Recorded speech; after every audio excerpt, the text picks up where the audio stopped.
Welcome, friends, to the Someone Gets Me podcast. I am your host, Dianne A, and I am so delighted that you're here.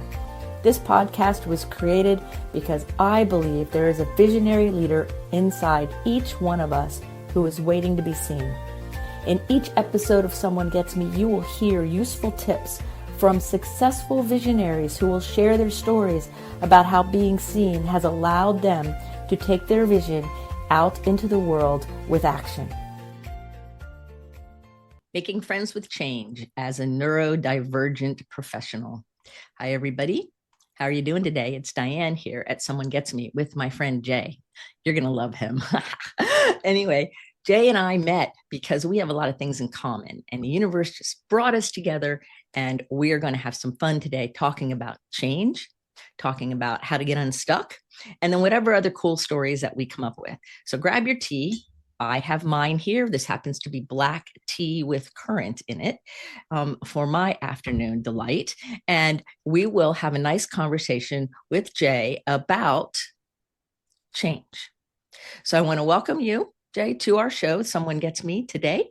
And I would like to start by telling you that I'm really glad you're here. I'm really glad we've met each other, and I'm delighted that you're here to bless everybody that's listening to us with your wisdom. And so I want to start off a little bit, if you don't mind, about some of your history, how you kind of got where you are, because your name is all over. When I was looking up all these different things about you, I'm like, oh my God, I love that too. Oh, this is really great. So y'all check out his website, because then you'll really, really, really love it. Anyway, but I remember reading in there, and I think we mentioned it before, about grief and your dad. Yeah. And a lot of times, I think, with gifted people, and we end up kind of turning grief or sorrow or something that really just rocks our world eventually into something beautiful that we can actually transmute, like an alchemist, that kind of energy. So would you mind sharing a little bit about that process you went through, and what you've done to create something beautiful out of something so difficult? Yeah, absolutely, Diane. I do agree with you that so often something as difficult or as tragic as losing a loved one can be what leads to so much transformation. And so I could take you back to, well, I'll even take you back to the 2010s when I was not doing very well personally and professionally. I weighed probably 200 pounds, and I am not a very tall person, Diane. So I was much heavier than I am today. And I was in a marriage that wasn't doing so well, and my career was just all over the place. I had no real direction. I didn't know where I was going. And then on June 22nd, 2014, I received a phone call from my mother at 6 a.m. I missed the first call, and she called me again. And I picked up, and she said, "Your father had a heart attack, and I don't know if he's going to make it." I never heard her voice like that before. My mother's a very strong woman. I'd never heard her sound like that in my whole life. And by the time I reached the hospital, my father had already passed away. He was seemingly healthy, Diane. He looked like he was in great shape the day prior. I was texting with him, and it, I guess, woke me up to my own mortality. I was working through the grief and under the very clear idea of death was just there, and I could not ignore it anymore. And I realized I was wasting so much of my time and my life just riding autopilot, doing what everyone else told me I should be doing, and living a life that was average or even below average in regards to my potential. So I just became obsessed, Diane. I became obsessed with understanding how to live better, how to be healthier mentally, emotionally, and physically, how to achieve more without burning myself out. And it then led me to be in environments where there was tons of change and chaos when I worked in tech. And I found my way of navigating through that change. And then I realized years later that that's my mission, to help others who are feeling stuck at times, who struggle with a lot of change and uncertainty, to be more adaptable. Yeah, I think that's great. And so many people, when they have a big loss, whether it's a loved one or a friend of mine even lost their pet, I think sometimes that's just as bad, Yeah. or or a big loss like a career change or something like that. And they tend to get stuck and have a hard time kind of navigating their way out. So, what are some things that you help people with to help them kind of get the initial going? You know, like, okay, I'm really stuck. How do I like get a little bit of movement so that then we can do something with that? Because it seems like a lot of people, they get in that grief and then they just stay there because they don't know how to get out Yeah. or move on, right? Yeah. What happens is it becomes like this storm that you're in. It's like gray clouds around you everywhere, and it's very difficult to see above those gray clouds. So, what I help people to do, and it takes training, is to be able to learn how on your own to get above those gray clouds.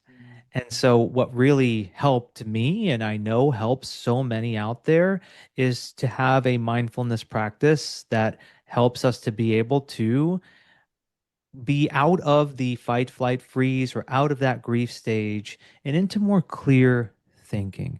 It doesn't mean, Tanya, this is where I think people may get fall down the wrong thought pattern about this. It doesn't mean you disconnect from life. It doesn't mean you're escaping life. No, you just find a better way to engage with it, to be able to engage with detachment, to be more of an observer of things. And I found that when I could really bring myself to a place where I can fully engage with anything that I'm doing, but to learn how to be a little bit detached, to let go of things a bit more, to accept my reality, it then allowed for me to get unstuck on my own. And what I find, Diane, is for those who are really in that place where they feel stuck, the first thing we have to do, if they're willing, of course, they have to be willing, but if they're willing, we have to start to create space. So the old Viktor Frankl quote, maybe you heard it, between stimulus and space, between stimulus and response, there is a space. In that space is our power to choose our response, and our response lies our growth and our freedom. In times of grief or when we feel stuck, there isn't much of that space. Mhm. We're just too overwhelmed. So the first thing we need to do is create more of that space. Yes, that get that space a little bit bigger between that cause effect, you know, and that's real tricky for people who are gifted and neurodivergent because our brains are moving so fast. So the system sometimes can make that even a little harder than for someone else. Another thing you said that I really, really am glad you said is the whole idea of embracing where you are. I hear so many people say, but if I heal this trauma or this grief or this thing, if I move on, then I will forget the person, I will miss the memory, something will go away. Mm, And the answer is no, you experience it differently. And so that fear that, you know, we have to hold on to the pain almost like identity so that we don't lose it or forget is a lie we tell ourselves that keeps us stuck. And I'm glad you brought that up in your own words. I put my words to it, but it's the same thing, right? That yeah, people will do that. And it's a fear response, right? yeah, So I like I we were talking a little bit before we started recording. I love Socrates and Plato. I see myself more as a Neoplatonic person anyway. And Socrates quote, "The only constant is change," is something that I think is a beautiful line that is very simple little affirmation even people can use to remind themselves that it's okay to shift and change and get that little space and give ourselves permission to get more and more space, which is what mindfulness practice does, right? So, what kinds of mindfulness things do you personally do to give yourself some space? Because, I mean, you have a really busy career, a busy life, you know, and you've done a lot of work on yourself. So, you didn't just land here. So, yeah. what are your practices? What kinds of things do you do that you're willing to share, of course, to let people know that, yes, people like us who are sitting where we are helping people get unstuck, we do things so that we don't get stuck. So, Diana, I could tell you today was a perfect example of how I brought in my training to deal with something that was unexpected, some change, some thing that was outside of my control. I'll tell you the story. So I had been waiting for months for a certain piece of content, and we put in so much work, and finally it came out, and it was unfortunately very uh, poor quality, and there was nothing we can do, Diane. Meaning, if you ever capture any type of content with audio and video, if let's say the audio is poor in the recording of it, you can't really fix it. And no one told me until last minute. And this was a lot of hours that was put in. Okay. Now I share Mhm. that with you to give an example of something that was an unexpected disturbance, right? Change. We had a trajectory of the way things we thought they were going to go, and whoop, it's not at all what I thought it was going to be. Yeah. Yep. This morning, I am so grateful that I spent about 15 minutes practicing my meditation. How I do it is it's simpler than simple. I just sit comfortably with an alert posture and I observe my breathing. I don't have any headphones in. I don't go through any specific type of guided practice. I do the old classic Zen style of meditation, which is just to observe my breathing, the inhale, the inhale, the exhale, until I get to a point where I can comfortably just sit. And this is a practice labeled shikantaza, where you just sit. You don't need to even watch your breath anymore. You just sit there and observe whatever comes up and you watch it. Oh, there's that thought. Oh, there's a feeling, there's a sensation. You just notice it without getting gripped by it. Mhm. In doing this practice, I feel that it prepared me for the unexpected change that happened later today. Now, it doesn't mean I didn't get bothered, Diane. Of course I did. Of Of course you course I did. got frustrated. But I was telling you earlier how it's a beautiful day today here in New Jersey. It's gorgeous, 75 degrees. So, what I did was I heard that news. I went out for a walk. I went into nature. I left all of my devices. I just went out, went for a walk around. By the time I came back, Diane, it no longer gripped me. Years ago, this would have bothered me for days, weeks even. I wouldn't have been able to stop thinking about it. But I can sit with you here right now and say, honestly, that I have found it in me to accept what happened and to let it go and keep moving forward. Mhm. And that's the power of that kind of meditation practice. And that's the power of having that protected and dedicated time to yourself, because you never know what the day is going to bring. And it allows you to recalibrate quickly. So, Yeah. had you didn't have an ongoing practice and you tried to meditate after all that happened, it might have helped, but not nearly like it did as an actual practice in advance. You know, Absolutely. And I, Diane, I mean, what we know from the neuroscience, it's fascinating. You know, we have certain abilities within our own brains to be able to be conscious of the rest of the brain. So the prefrontal cortex is the area near the front where you can be a bit of an observer of what's going on and to be able to make decisions objectively, not emotionally. The amygdala, we have two of those, are what perceive threat, and that's what puts or where it triggers cortisol to flow through the body. Then you get into fight, flight, freeze response. Now, when I received this news, of course, amygdala got triggered. I know it did. And cortisol started to flow through the body. But what's beautiful about this practice, and they show it in fMRI scans, what actually happens, a bridge gets created between two areas of the brain that were never there before. So if you don't train your mind, if you don't do this practice, when the amygdala gets fired off, your prefrontal cortex shuts down. That's why, Diane, I mean, we've all experienced it. You ever say something to someone in anger and then later regret it? And you're like, I can't believe that I said that. It's Mhm. because your prefrontal cortex was shut down when that happened. So if we have a way to bring in our prefrontal cortex to be able to be less reactive through training, why would we not do it? Why would we choose to just be in this default process when we can train our minds to respond to things rather than be in a state of reaction? Yes. Okay. So now I'm sitting here thinking about this worldview that's going on at this time in history, where we know more than we probably ought to know about all the crazy things that are going on in the world on every level, everywhere. Like there is no place really untouched other than in our own meditative self, probably. And I'm thinking about the monks that walked from Texas to Washington, D.C., and they came right in my neighborhood. I spent one evening and then another day, following them, being around in their presence. And I love mindfulness things, and I love the power of somebody taking a stand. And literally, that's what they did. We're walking, Mm. and this is what they're doing.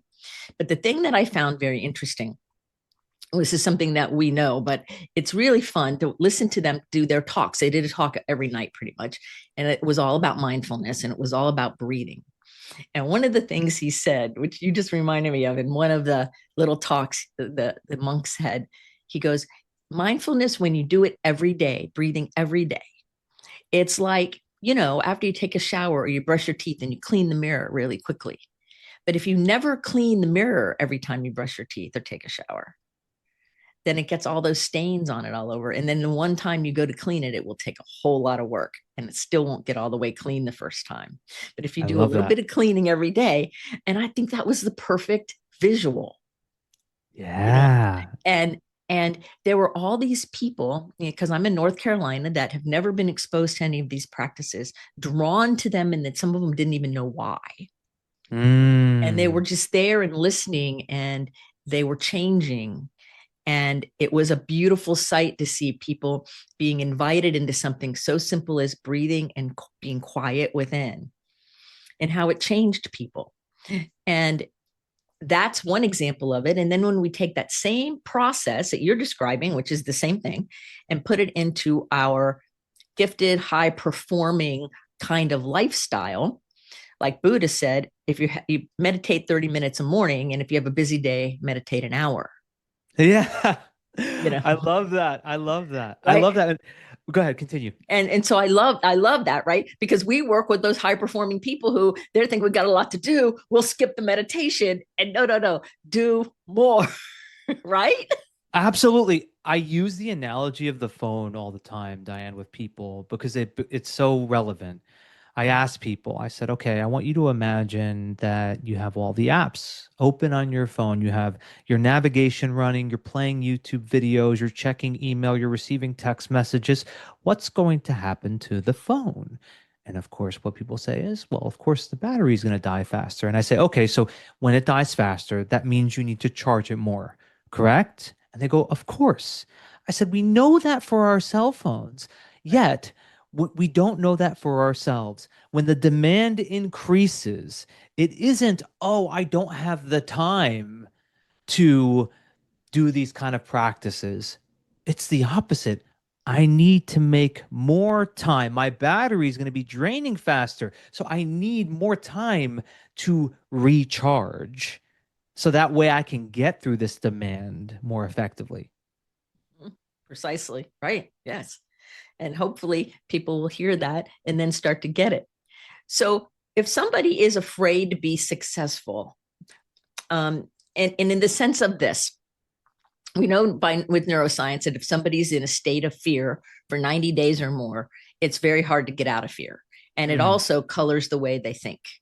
mm. So the ability to discern and make good decisions is diminished the longer somebody's in a chronic fear state, which is one of the reasons why long-term trauma, long-term things that keep fear levels high take somebody a little longer to heal and do the work, because it's just in there so hard, and it affects the way we process things. So the world's full of fear, and there's all this fear stuff everywhere, and I'm looking around at people, and I'm watching the scenarios of all the fear. And I'm like, okay, what do you think that us and the people we work with, could do to consciously affect diminishing that fear level around us, so that people could have a little bit of, like, I kind of imagine like a curtain opening, like, look, see, you could look over here, and you don't have to live like that. You could live Mm. more peacefully on the inside. What do you think that you and I and the people that know us and the people that are hearing us right now, what do you think we all could do to help affect something that would bring a positive outcome? So what we can do to help someone who's in that state, Diane? And yes, and the world in general, like people Yeah. in general. Yes to Yeah. both of those. I think the thing that all of us can do is seek to understand others with genuine curiosity. What I mean by that is we are afraid of people who are different, and that's a natural thing, right? I think you and I have worked through that quite a bit. I don't imagine that you have that same, let's say, fear that someone else might. But when I hear about the kind of conflicts that are out there, the ways in which people are stuck in their fears, I think what they need is to feel understood. They need to feel heard. They need to feel acknowledged. I think what everyone can do is genuinely get curious about others without it being so I can get something. It's just, I'm just genuinely curious. Think about how that feels. Think about how it feels when someone is showing a lot of interest in you and they're doing so without an agenda. How safe that makes you feel, how great it makes you feel, how connected it makes you feel. And I think that all of us have the power to do that for others. And I'll say, secondly, I think all of us could do a better job of doing that for ourselves Amen. Yes. because Hmm. we're so hard on ourselves. We can know it's easy for us to say, "Oh yeah, my child, my best friend, of course I would acknowledge them and I would understand them and I'd be asking about them and I wouldn't be harsh and I wouldn't be reactive. Of course I would." But then I ask, "Well, why don't you do that for yourself?" And people get quiet. They're hard on themselves. They're critics of themselves. They judge themselves. But can you talk to yourself the way you would talk to the person you love the most? And I think if people can get that for themselves, it then actually makes it easier for them even to do it for other people. Hmm. Yes. Oh, totally. I agree. I agree with that 100%. And I do that sometimes too with people because there are times where being having ADHD myself and neurodivergent, like I'll drop something or whatever, and those hard responses sometimes. And years ago, I used to beat myself up. We're like, "What is wrong with you?" Blah, blah, blah.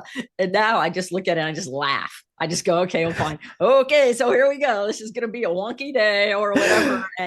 And I started making up words in order to add humor so that that whole voice that's trying to judge and be negative has nowhere to go because it's cattywampus or shenanigans or whatever word I come up with in that particular day. I and, like and that. I make myself laugh. And Yeah. then when you're laughing, you can no longer be mad about this thing that you shouldn't have been mad about to start with because it's goofy, I you know? love that. I love that the way you add levity into it and Yes. make it humorous because you can't be like that resistant to yourself when you're laughing. It's just those two things can happen at the same time. Right. I was I But was I was reminded of a time when I went on a retreat where one of the teachers was telling, it was one of those kind of talks, like a Dharma talk. And she was saying how when she started to really learn this, she noticed how harsh she was, not just in her own inner dialogue, but how she was physically hard on herself. So, for example, she's like, I would get out of the shower and I'm drying myself with my towel so harshly. And she's like, it wasn't until I started to learn about how to treat myself better that I realized, like, why am I doing this? Why am I even approaching my own skin with such harshness? And it's something that stuck with me. So even when I do something like wash my face, wash my hands, I get out of the shower, I think to myself, I don't need to do this really harshly. Let me be kind to my own physical body in the same way I could be kind to my own thoughts or emotions. oh, that's beautiful. That's true. And I'm thinking about that story and how many people I know who are gifted who are so disconnected from their body that their form of harshness is just numb. Yeah, Like they're just like brains on sticks. yeah, If I say touch your knees or touch your hand or how does your little toe feel, they wouldn't be able to answer me. yeah. And so that's another way of being harsh, right? It's like we're not even honoring the basic part of our own skin, our own essence, our own being. Yeah. And oftentimes what we then do would be to suppress anything. So if there is something that's coming up, we just push it down because we tell ourselves we need to direct our attention to whatever the next task is or our work or whatever. And in reality, there are always signals coming up about things. We just need to be curious about them, to be curious about what is the physical body telling you. What is an emotion telling you? What is a thought telling you? Sometimes the thought's telling you something you need to just ignore. It's not that interesting, right? It's just the mind coming up with some crazy things. And it could be something that's valuable. So learning how to be self-observant, that's really what I think is the right way of referring to it. Not self-absorbent. Like if we're self-absorbed, that means I just think about me and everything is me, me, me, me, me. I actually think that's the cause of so much of our suffering. Self-observant, to observe oneself, is where the gold is. That's where you can really get a deeper understanding of your own patterns, your own conditioning, your physical body. And that's where that space, like we talked about earlier, gets created, or even say gets widened over Right. time. Yes. Right, exactly. Because when we have that curiosity with ourselves, when we're the observer, and then we add the curiosity, that's when we start to be able to see things and be aware of things that can be very beneficial for us in all different kinds of ways. Whether it's feeling grief that comes up, you know, or whether it's feeling joy, or whether it's something we can't even describe, but it's an energy. Like there's not always a word for it, right? It's just kind of there.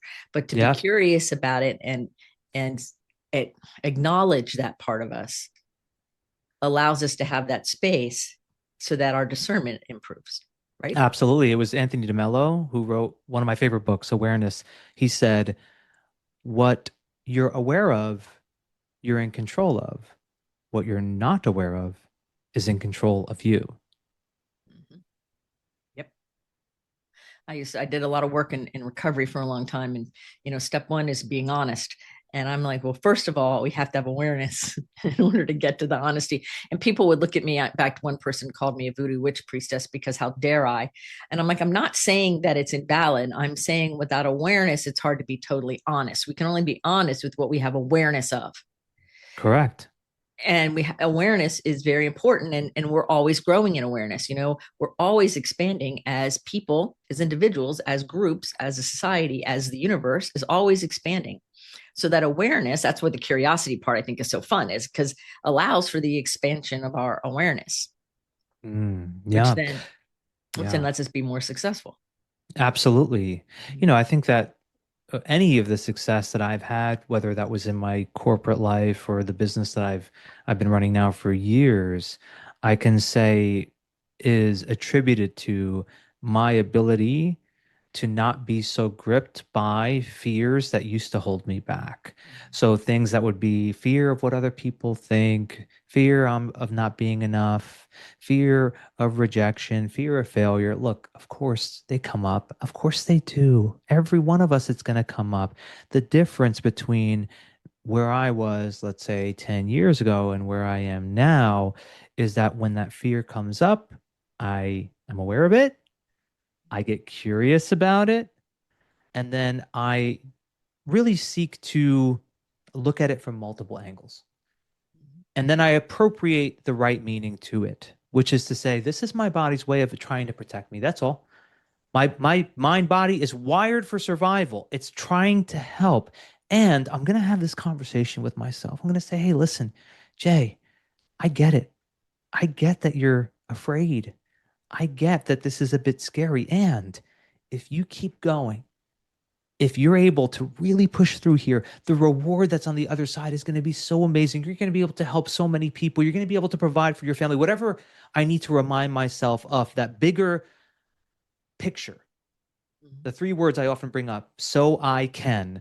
I'm pushing through this so I can serve a bigger audience or serve the people who need my help, to be a better father for my daughter, to be a better leader for my team, whatever it is, so I can fill in the blank. That helped me, and I'm sure it could help anyone, to be able to push through the resistance when it comes up. Right. Yes. Well, the function of fear is to get ready, which is exactly what you're describing. That's what its function is to say, hey, get ready for whatever's coming. So get ready for whatever so I can fill in the blank. Yeah. It's perfect. It's Yeah. Well perfect. Yeah, said. I love that. I love that. Yeah. Yeah. And It's and like I it's a preparing you. It's getting you, yeah. Anticipating what's going to come and getting your mind and body ready for it. I love that. right, yeah, that I love that. And I when as you were talking, I had the image of it. Like it was going across the ticker tape of my mind. I was like, I like that. That's like really fun.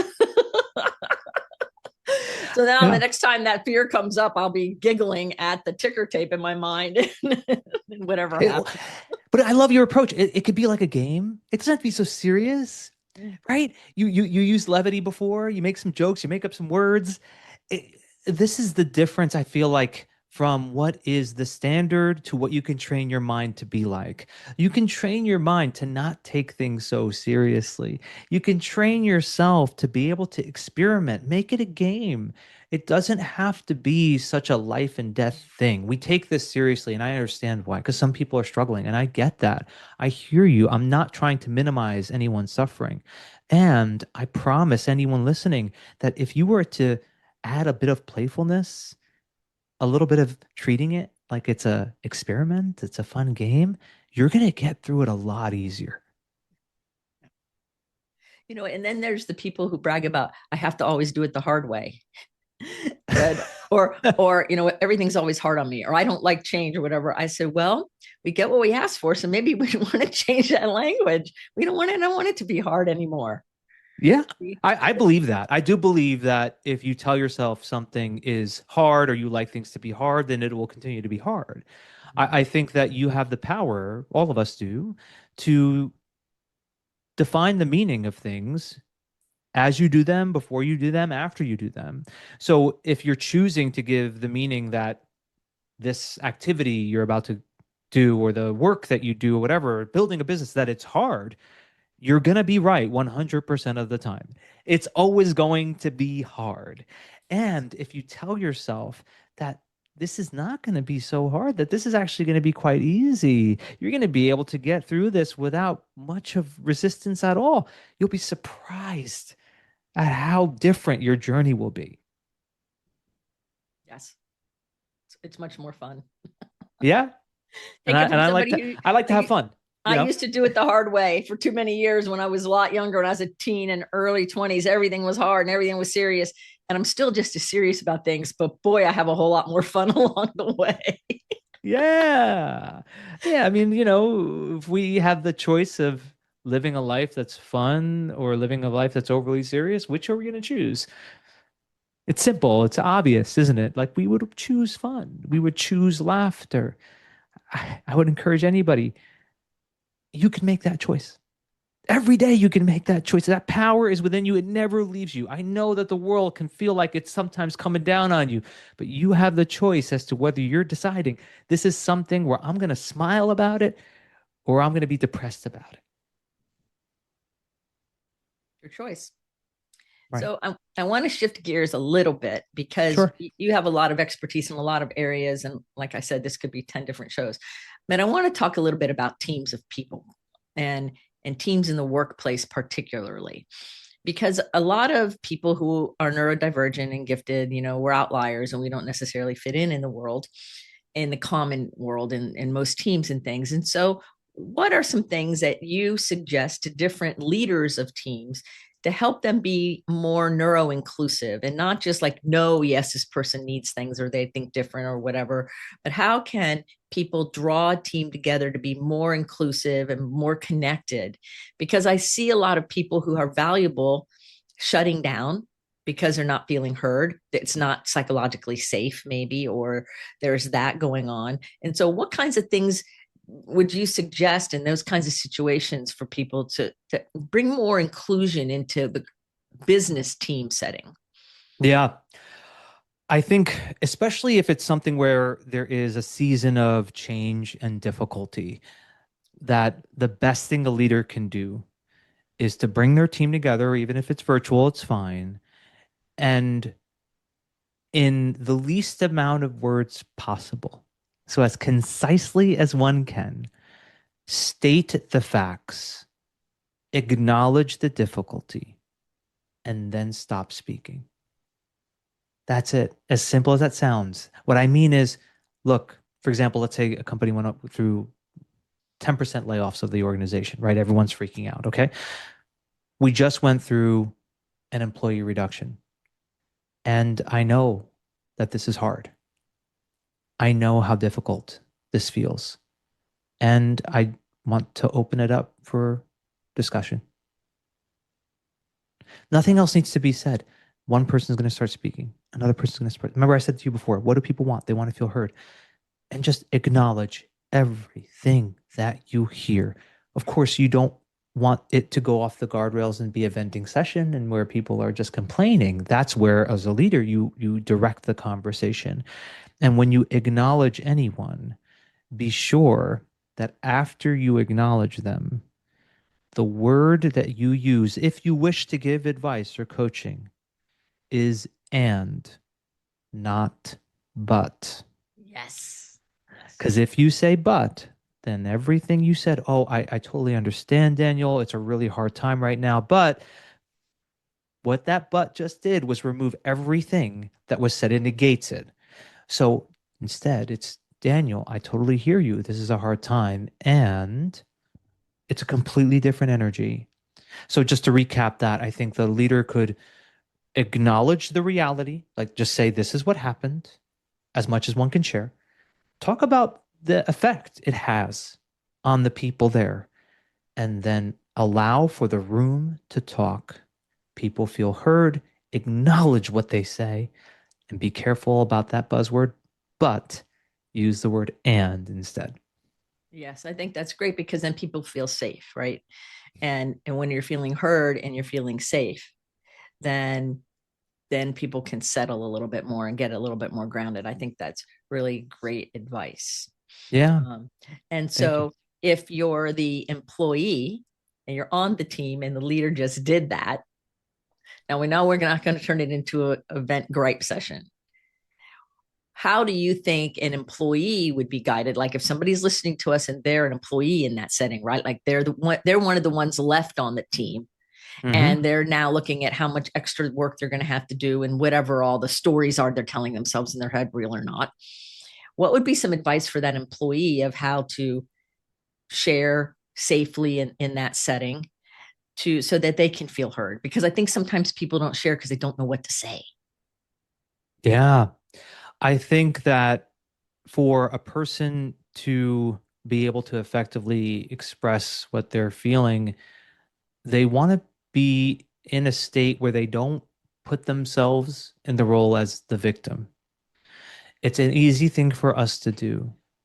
I can't tell you how many times, Diane, I've coached a leader at an organization, a big organization. They are up there, executive level.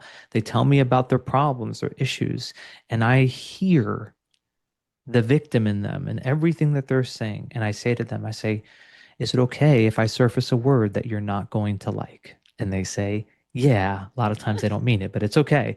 And then I say, the word is victim. And I just stop talking and I let them digest what I say.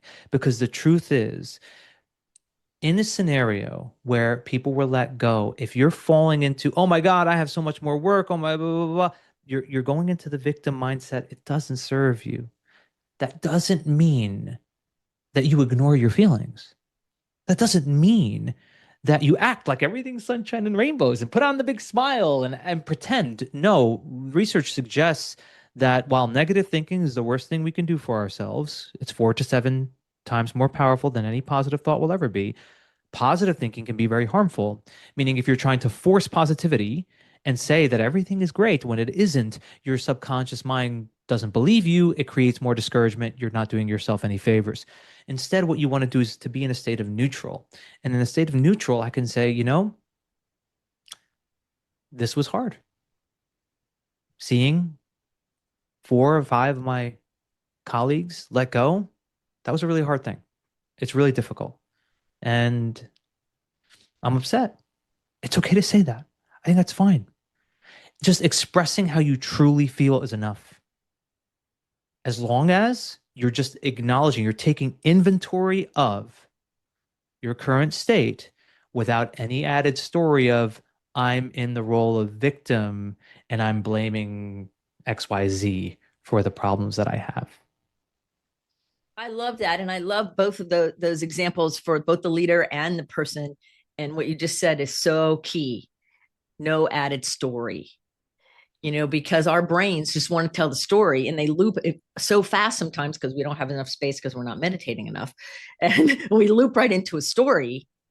And we don't even know if the story's true, but we start responding as if it is. And then that's where the victim and all that extra stuff comes from. So I think that a really good bottom line here, everybody, is don't add to the story. Yeah. And you said safety before. Mm-hmm. I think that that is the foundation of all of this. The Mm-hmm. leader needs to create a psychologically safe environment. Very famous study from Google, Project Aristotle. They said that psychological safety was the most important component in those who have high job satisfaction, who are performing at a high level and are innovative. Psychological safety was the foundation. So we need that. And as a leader, you want to create that environment. And as an individual, you want to be able to check for if it is true when you're feeling unsafe. Is it actually true? Here's what I mean. Okay. I use this example all the time. You walk into a jungle and you hear a hissing sound, and you look down and there's a snake there. You react because you feel threatened. Amygdala fires off, cortisol, fight, flight, freeze. That's good. You need that to survive. You should be grateful to have it, right? But then Right, you're right. but then you're walking in the park and you hear that noise again and you look down and you see the snake again. The same reaction happens, the same exact thing. And then when you look closer, you realize, wait, that's just a rope on the ground. Someone just left a rope here and it looks like a snake. I just need to look at it closer to really discern, is this actually as threatening as my mind is making it out to be? So when you're going through that kind of distress, professionally, personally, it doesn't matter.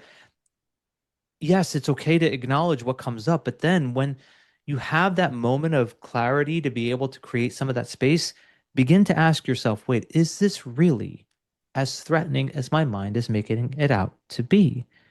Is it true that the world is falling apart?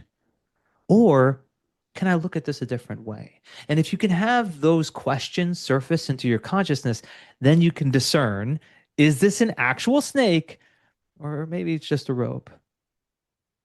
Right. Yes. Better questions, better life.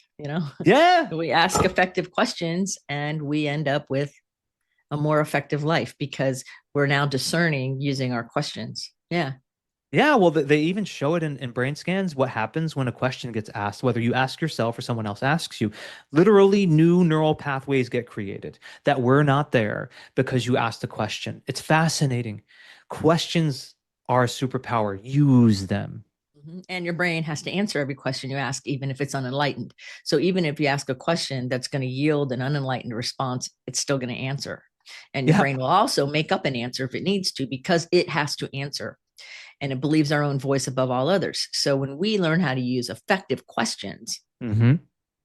then we can build neural pathways that serve us rather than neural pathways that don't serve us in the same way. That's something we might have to work to undo later. Absolutely. I agree 100%. And I don't know about you, but I've had enough work to do. I don't need to add to that at this point. I hear you. I mean, the programming is pretty instilled in us from when we were young throughout our lives. And I often refer to it as not trying to, turn or erase or eradicate those programs. A better way of describing it is to override those programs. So the way you were describing new neural pathways, the questions we ask, it's like you're carving out a new highway to drive down. Like you've always been driving one way, and this is what you're used to, right? A question, or even just a what I call a pattern interrupt, which is a simple statement, a visual reminder, is kind of like a signpost at that fork in the road and saying, "Hey, you've been going down this highway for as long as you have. It's not serving you. Let's try a new one." And then you end up really working this path and creating a road, and then it's much more easier to go down. But at first, it takes a lot of work to build that highway, just like it would if you were building a highway through a jungle. Mm-hmm. right? Literally, first you have to go through the jungle with the machete. Yeah. You have to clear it to even see what you're building on. Like there's so much. And it's so funny because I'm sitting here thinking about how there's an ongoing joke in the gifted world that one time's a habit, that if we do it once, then we've done it a million times, and therefore we don't need to do it again. And that's where a lot of gifted people sabotage themselves.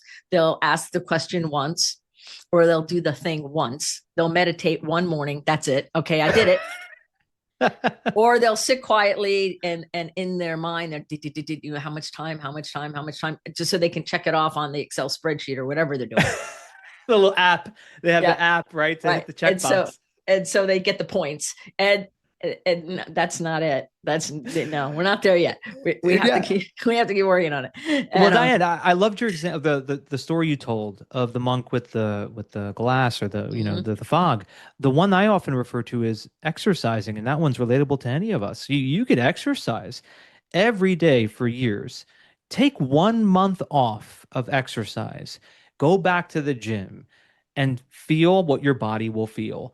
You will get much more sore than when you were doing it consistently. You will not have the same strength just from 1 month of not exercising physically. We need to continue to exercise on a consistent basis. We know that. No one goes to the gym once and then they're done. The same thing goes with mental training. You have to keep doing it over and over again to keep that muscle strong because there will be atrophy, just like there would be with your physical body. Exactly. So I always say that it's a really good idea for all of us, especially those of us who are focused on our own transformation and growth, to have others in our circles that are also like-minded. That sometimes we end up as the leaders, and then there's all these people who want from us, but like, who's in our corner? That Yeah. we all need people who are serving us, whether it's therapists or mentors or coaches or like-minded people or a mind trust. I'm part of a mind trust for somebody and I love that he calls this his mind trust. And so we all want to have people in our world. So what do you look for people in your world who are your trusted others? What kinds Yeah. of qualities do you look for the people that you trust to be in there for you? Yeah, I love that. And I agree with you. I mean, there's science behind what you're saying. The mirror neurons that we have in our brain, we will mirror what it is that we see. So if you're seeing someone behave in a way that is ambitious and driven, you will feel what they are revealing to you in their behavior. So for me, I have a group that I'm a part of. It's a small little group of mastermind of entrepreneurs who are, in my opinion, people who care about being I don't like the word balanced. I was going to say balanced. That's not accurate. Uh, being building harmony within the career, the businesses we're building and the lives we wish to live. So therefore, having ambitious goals without having to sacrifice our own well-being to do so. And so there's a group that I meet with once a month. I do it in person, and it really is helpful to be able to have that kind of camaraderie, that community with the business side of things. And I would say I'm just grateful to be married to a wonderful woman who is very much aligned with the way in which I see the world. And the conversations she and I have regularly are what help me to stay grounded. And I have one of my best friends in the world. I've been friends with him for, geez, 25 plus years, is someone that I know I can always rely on. So I guess my point about all this, Diane, is yes, having the group is helpful, but even if you just have a few people, just two, three, four, it doesn't have to be a lot of people that the depth is there and the values are aligned. If you have that, that's all you really need with social connection to be able to really stay in a good place mentally and emotionally. And if you don't have that, the good news is there are 8 billion people in the world, and you can find one with a bit of intention. Yes, yes, you can. There are people, you can find them. Absolutely. And they're excited to meet you. If you are someone who has similar values, goals, drive, they'll they'll be very energetic in the opportunity they have to meet with you. Yes, because they're going to be just as excited to meet you as you are to meet them. Like, oh, there you Yes. are, my people, Right. Exactly. Just like you and I meeting, right? It's like you Right, feel it. You feel right, it as soon as you meet with somebody. You just know. right. It's amazing. It's a powerful energy exchange that happens when you meet Uh-huh. people that are like-minded.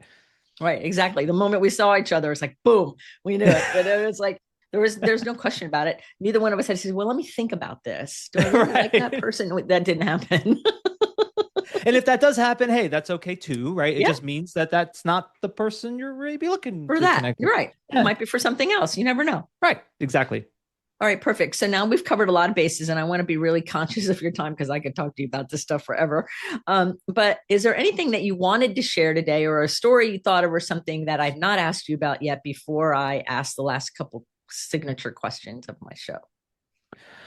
Well, I think the thing that's been on my mind a lot lately, Diane, is how in today's world where there's so much change and uncertainty, the most important thing we need to learn how to do is be adaptable.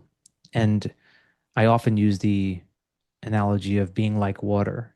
When you think of water, water doesn't resist things. Water just will flow through a river around heavy rocks, and it will transform into gas and be moved by the wind and rain elsewhere. And it's just this cycle of flow. And I feel like that's the piece that oftentimes people miss when it comes to how to navigate change.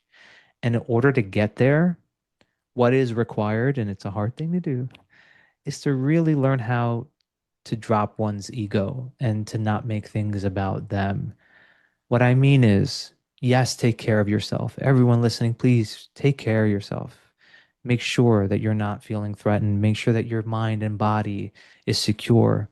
And find a way to use your unique talents to serve the world, to contribute towards something meaningful. That's how you flow like the water.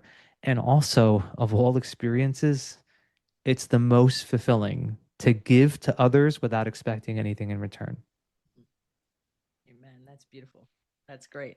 I'm glad I asked you that question because that would have been a loss to not hear that. That's beautiful. So, our final questions today are: what is the most memorable food you've ever eaten in all of your travels and life? Like when you think back on memorable food, what would it be? I don't know why this one came to me, but I was in the Bay Area when I was out there for work once, and I was working in corporate, and I had this shiitake mushroom bao bun, and it was incredible. It was so good that I like went the next day, and then the next time I was in the Bay Area, it was the first place I went to, and I just remember enjoying it so much. And I tend to not eat too much meat, so it was like this beautiful find of something that was vegan that was so delicious that yeah, I don't know why I thought of it, but that's the first thing that came to my mind. Ooh, that sounds really delicious. Yeah. It had a good sauce to it too, like a aioli, like a spice. Yeah. Whew, and a good bao bun, if done well, is fantastic. That just sounds so good. Now I'm going to be hungry. Okay. And so the final question of the show is this: if we were going to put a billboard up that the entire world was going to see your personal quote, what would that billboard say? Ooh, so many thoughts are running through my mind right now. What would that billboard say? I guess I would say two words: lose yourself. What I mean by that is lose yourself in life, lose yourself in the work that you do, lose yourself in the people that you engage with. Just lose yourself in all of it. I don't mean, again, not forget yourself, don't reject yourself, don't suppress yourself. But if you're secure enough and you're safe enough, then you can give yourself away. So I think the thing I would say is lose yourself. Lose yourself. That's beautiful. All right. Well, thank you so much for being on Someone Gets Me with me and hanging out with me. We'll have to do this again because I really loved this conversation. So thank you so much. Oh, So it was a pleasure. Thank you. Yes, it was. Remember, everyone, put your face to the sun so the shadows fall behind you because you're a rock star. You're here on purpose with a mighty purpose. So go out there and let your light shine. And as Jay says, lose yourself. Till the next episode of Someone Gets Me, this is Dianne and Jay saying, be well. Thank you for listening. I trust you gained some valuable inspiration and information. Please join me and other visionaries in the Someone Gets Me Facebook group. Or for more information on my services and additional episode's, visit someonegetsme.com. Again, thanks for listening.